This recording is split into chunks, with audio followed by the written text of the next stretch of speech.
In most cases, if you want to change somebody or if you want to resolve a conflict with somebody, in most cases, just simply do it indirectly and not directly. Because when you try to resolve a conflict directly with somebody, or you try to change somebody directly, the person's ego kicks in and so does their defenses. And when that happens, the person becomes real defensive. And most people, when that happens, it becomes more about being right.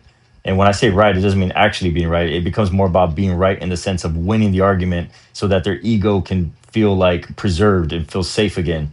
And it stops being about truth when they get like that as well. So you have to always remember that when you're dealing with a conflict with somebody, going directly head to head always triggers their defensiveness and ego. And if you want to avoid that, do it indirectly.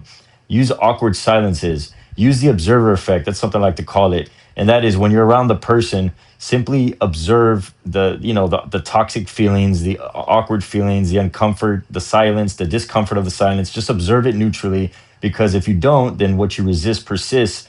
And then also simultaneously the person will pick up on that energy that you're running away, and then they're more likely to attack some more with their own verbal toxicity, and they're more likely to disrespect you. And it's hard to get out of that strange dynamic when you're trying to resist those feelings.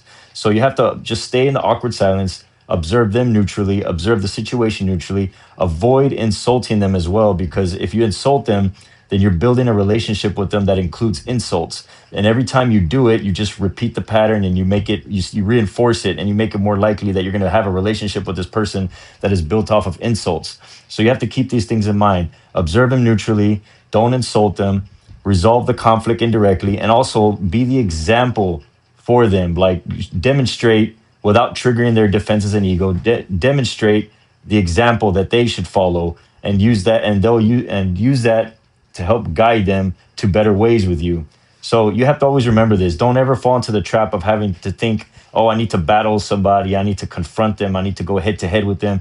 Because if you do that, if you manage to succeed in doing that, to be honest, I've done it, and I used to be a big argumenter, and I've went head to head with a lot of people in many ways, and I managed to change their minds. But then their ego was so like thwarted by it that it actually caused trauma on the person, to be honest.